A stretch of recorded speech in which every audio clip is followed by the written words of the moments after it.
Hello learners. Today in this lesson we will study about different forms of writing. Writing, as we know, is a medium of expressing our thoughts, ideas and feelings. It is a way by which we communicate our thoughts to others. The way we decide to communicate depends on our purpose of writing. As per our purpose, we select a specific form of writing from different forms of writing. What are these forms of writing? Now let's study this. There are 6 different forms of writing: descriptive, expository, narrative, persuasive, argumentative, and essays of definition. Each form of writing has a specific purpose and hence it is selected accordingly. We will be discussing all these forms one by one. Let's start with first form of writing, that is descriptive writing. As it's clear from its title, descriptive, that is related to describing. We use this form of writing when we wish to describe about a person, place, topic, event, and so on. It is a detailed written account of a specific experience or object or a person. This form of writing uses rich, descriptive language. The author uses adjectives, similes and metaphors, visualizations, and sensory details to enhance the reader's experience. Now, let us discuss some significant characteristics of descriptive writing. First of all, descriptive writing has a clear focus. The reader clearly understands the main focus and intention of the writer. Secondly, descriptive writing has rich sensory details. Writer describes the focused person, place, or object in such rich details that it appeals to the reader's sense of sight, touch, listening, smell, and taste. Thirdly, in order to enrich the description, the writer makes use of similes and metaphors. The writer uses these literary devices to ensure that the reader is able to picture the person, place, or object clearly. Fourth, descriptive writing is well organized. It is written properly to portray the actual description clearly. Now, let us understand descriptive writing with some examples. Please note how the author has used rich language to describe his focused person, place, or object. I take my first example from the famous novel Harry Potter and the Sorcerer's Stone, written by J.K. Rowling. I will share a paragraph using descriptive form of writing. So let's see. It was lit by thousands and thousands of candles that were floating in midair over 4 long tables where the rest of the students were sitting. These tables were laid with glittering golden plates and goblets. At the top of the hall was another long table where the teachers were sitting. The hundreds of faces staring at them looked like pale lanterns in the flickering candlelight. Harry looked upward and saw a velvety black ceiling dotted with stars. It was hard to believe there was a ceiling there at all, and that the great hall didn't simply open onto the heaven. I hope you must have noticed how J.K. Rowling has portrayed the picture of the hall from the eyes of the lead character, Harry Potter. Now, let's look at another example from a famous story, Charlie and the Chocolate Factory, written by Roald Dahl. Mr. Wonka was standing all alone, just inside the gates of the factory. What an extraordinary little man he was! He had a black top hat on his head. He wore a tailcoat made of a beautiful plum-colored velvet. His trousers were bottle green, his gloves were pearly grey, and in one hand he carried a fine gold-topped walking cane. Covering his chin, there was a small, neat, pointed black beard, a goatee. Oh, his eyes! His eyes were most marvelously bright. They seemed to be sparkling and twinkling at you all the time. You must have noticed how author have sketched the entire picture of Mr. Willy Wonka in the Chocolate Factory owner in front of our eyes with the use of descriptive writing. Now, the next question is that how you can enable your students to engage in descriptive writing in your classrooms. First and foremost, encouraging your students to read stories and novels will always help them to develop this form of writing. In addition to that, there are certain steps which you must keep in mind while encouraging students to write descriptive writing. Now, what are those steps? First of all, ask them to choose a topic. Maybe they can decide to write about their classmates, or they may decide to write about their classroom. Next, ask your students to focus on the main impression, like what they want to focus on that image. Like if they wish to write about their classmates, then what do they wish to emphasize on? Is it a dress, appearance, nature, habits? Remember how Roald Dahl described Willy Wonka? Similarly, if they wish to describe their classroom, then again they need to focus on what will be their main emphasis. Just again revisit how J.K. Rowling described the hall. Thirdly, to make our description rich, encourage your students to make rich use of words. Use of similes and metaphors will help in making the description clear, specific, and rich. Last, in order to maintain readers' interest, encourage your students to use rich sensory details.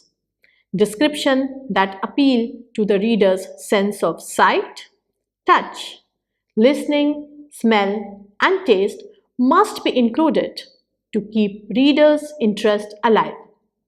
I hope we are now clear with descriptive writing. So now let's come to the second form of writing, that is narrative writing. Narrative writing is related to narration. It includes writing about one's experiences in the form of a story, essay, fairy tale, biographical sketches, and autobiographies. This writing style can be used by writers, scholars, historians, and highly imaginative scientists for sharing their stories. Every narrative writing has 5 main elements, that is, plot, setting, character, conflict, and theme.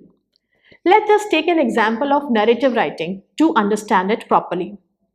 I have chosen the story, The 12 Dancing Princesses, from Grimm's Fairy Tales for explaining narrative writing and its element. Now, let us read the introductory section of the story, The 12 Dancing Princesses. There was a king who had 12 beautiful daughters. They slept in 12 beds, all in one room, and when they went to bed, the doors were shut and locked up. But every morning, their shoes were found to be quite worn though, as if they had been danced in all night, and yet nobody could find out how it happened or where they had been. Then the king made it known to all the land that if any person could discover the secret and find out where it was that the princesses danced in the night, he should have the one he liked best for his wife and should be king after his death. But whoever tried and didn't succeed after 3 days and nights should be put to death. Now this story continues and many princes come to find out where the 12 princesses go for dancing all night. But unfortunately, all of them failed. Next, a soldiers come in the story. He was able to discover the secret with the help of the advice given by an old woman. He tells king that his princesses go in an underground chamber in their room. From there, they reach a place where they meet 12 princes and dance with them all night. King, after knowing the secret, as per the promise, gets his eldest daughter married to the soldier and he becomes the new king. Now, let's look at this fairy tale and analyze its five main elements. First of all, plot. Now, the plot of the story is that the king locks his 12 daughters in their chambers, but every morning their shoes are in tatters, and it's clear they were sleeping all night and they have not stepped out of the chamber. The king is curious to solve the mystery. Next, what's the setting of the story? There are three main settings in the story. First, princess's chamber. It is the place where the 12 princesses live. Secondly, the forest. It is the place where soldier meets the old women. The third setting is the underground chamber. It is the place where the 12 princesses go to meet 12 princes and dance all night. Then, who are the characters of this story? There are many characters in this story, such as the king, 12 princesses, soldiers, old women, 12 princes, and other princes who come to discover the secret of princesses. Now, the conflict in the story. The conflict is the mystery of where the princesses went for a dance. Every morning they return with holes in their shoes as they are locked in their chamber. Hence, where can they go? Now, what's the theme of this fairy tale? The theme of this fairy tale is importance of trust and relationship. The king always locked his daughter in the chamber to ensure that they will not go out. Hence, daughters discovered an underground chamber and never told their father. So, we have seen how this narrative writing clearly brings out plot, setting, character, conflict, and theme. Now, as a teacher, we may think, how can we enable our students to engage in this form of writing? First and foremost, encourage your students to read stories and novels. They must get adequate opportunities to read literature. It will always help them to develop this form of writing. In addition to it, students can be guided to write narrative pieces in following ways. First, ask the students to develop a story map by focusing on WH questions like who, what, where, when, why, and how. These questions will make the basic narrative writing structures. These questions will make the basic narrative writing structure. For example, who are the characters? What will be the setting of the story? Where will be the characters meet? When will events happen? What's the problem? Why it is important to resolve the problem and how it gets resolved. Secondly, encourage your students to use vivid and rich language to narrate what's happening. Thirdly, emphasize that students should incorporate visual elements in their narrative writing to involve readers. In this way, they will be able to write narrative writing stories. Now, after discussing narrative writing, we will discuss about third form of writing, that is expository writing. Expository writing is based on providing information which aims to explain, clarify, or define. The purpose of expository writing is to explain facts, ideas, or belief. It is an informational writing. It aims to provide information to reader in the simplest form. Examples are newspaper reports, manuals, journals, encyclopedia.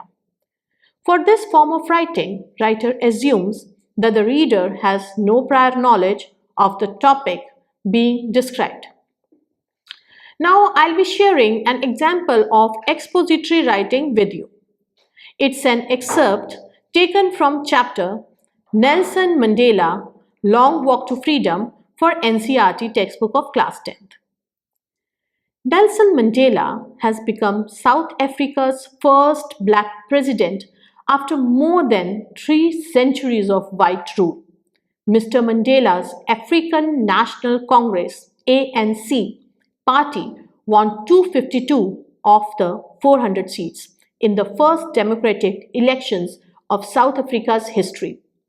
The inauguration ceremony took place in the Union Buildings Amphitheatre in Pretoria today, attended by politicians and dignitaries from more than 140 countries around the world. Never, never again will this beautiful land experience the oppression of one by another, said Nelson Mandela in his address. Jubilant scenes on the streets of Pretoria followed the ceremony with blacks, whites, and coloreds celebrating together. More than 1 lakh South African men, women, and children of all races sang and danced with joy. You must have noticed how this passage gives information about the inauguration ceremony and the celebration. It is important to note that expository writing has different organizational patterns, which is selected by the writer as per the purpose and need of the topic. Some main styles of expository writing are, like number 1 is description. In this writing pattern, we describe an issue. For example, writing about coronavirus and its ability of spreading so fast. Number 2 is sequence. Now in this expository writing pattern, we discuss the sequence of the focused idea. So let's take the example like how the spread of coronavirus started in China and how it reached India. Now number 3 pattern is comparison. This expository writing pattern is used to make comparison between 2 topics. For example, comparing coronavirus with other virus spreads such as SARS or Ebola. Now, the 4th writing pattern is cause and effect. This writing pattern is used to describe the relation of a cause and its effect. For example, why did something happen? What is the cause for it? What are its effects? For example, why did coronavirus got spread so rapidly? What were the effects of this rapid spread? 5th pattern is problem and solution. Now, in this expository writing pattern, the writer identifies the problem and then proposes the solution. For example, spread of coronavirus is so dangerous for a highly populated country like ours. What are the problems involved in limiting coronavirus spread and how those problems can be resolved? These were the main writing patterns of expository writing. Now, after this, let's discuss what makes an expository writing good.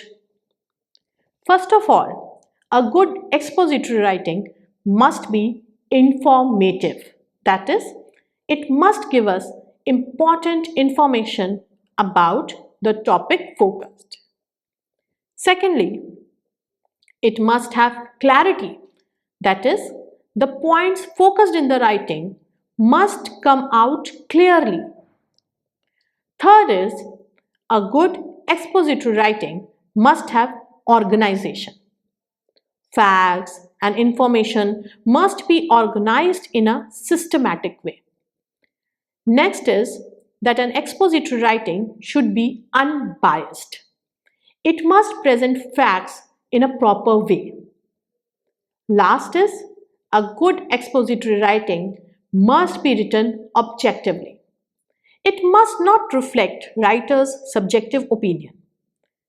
Now, these were the main features of a good expository writing. After expository writing, now we come to the fourth form of writing, that is persuasive writing. With its title, it is clear that this writing form is written to persuade someone. It is meant to persuade the reader to agree with writer's idea. Persuasive writing attempts at convincing the reader to change their opinion with the logic and argument provided by the writer. Author presents the argument and then tries to convince readers with his point of views and reasons. For effective persuasive writing, we must follow certain steps. First of all, we must state the argument clearly. We must clarify what is the issue all about and on what side this article will be focusing. Secondly, clarify its relevance to the readers. The writer must clarify to the readers why it is important for them to understand this issue properly. Thirdly, we must sequence the facts and information. It means we must pre-decide how and in which order we will present our concerns and arguments. Next, we must form and state our conclusions. Writers must state the collected facts and conclusions derived clearly. After this, the writer must persuade readers properly. Writer must emphasize that his conclusions are based upon facts well collected and analyzed. Lastly, the tone of persuasive writing must be confident enough to persuade the reader. After persuasive writing, let's come to argumentative writing, which is very similar to persuasive writing. Just like persuasive writing, the purpose of argumentative writing is to win readers to the author's side. It is to make readers agree and accept the stand taken by the writer. It uses evidences to support the idea focused by the writer. Its purpose is to persuade the reader to agree with the argument made. It is not based on writer's thoughts and opinion, rather it is based on facts and evidences in support of the argument being made. Argumentative writing is objective in nature. That is, it focuses on presenting facts and information. The writer convinces the reader by presenting data in an objective way. However, argumentative writing is different from persuasive writing as it presents only one side of facts. Now, the last form of writing is essays of definition. These are based on a concept, idea, or term. It is written with the purpose to clarify a particular idea. These provide answers to various questions, including what, how, why, and when, as to provide a complete understanding of the subject. It is mostly concept-based. Now, We have come to an end of this topic, so let's summarize. In this lesson, we focused on forms of writing. We have also discussed that selection of form of writing depends on the purpose of writing. The writer selects the appropriate form accordingly. We discussed about descriptive writing. We use this form of writing when we wish to describe about a person, place, topic, or event. Then we discussed about characteristics of descriptive writing and the ways by which we can help our students engage with descriptive writing. Then we discussed about second form of writing, that is narrative writing. We discussed about its main elements and also discussed how can we help our students to engage in narrative writing. After that, we took up expository writing. The purpose of expository writing is to explain facts, ideas, or beliefs. Then we discussed about styles of expository writing and characteristics of good expository writing. After this, we discussed persuasive writing. As we shared persuasive writing, attempts at convincing the reader to change their opinions with the logic and argument provided by the writer. We also discussed about how to write a persuasive essay. Last, we discussed about argumentative writing and essays of definition. Learners, I wish to specify, as a teacher, it is very essential for us to expose our students to all these forms of writing. Given the opportunity to engage with the good quality literature, our students will be able to understand the required form of writing effectively. It will be great if we as teachers do try to engage with all these forms of writing. Then you will be able to understand that form better, and you can also share that with your students. You can share your experiences that which writing you enjoyed the most. With this, I end this lesson. Thank you and happy learning.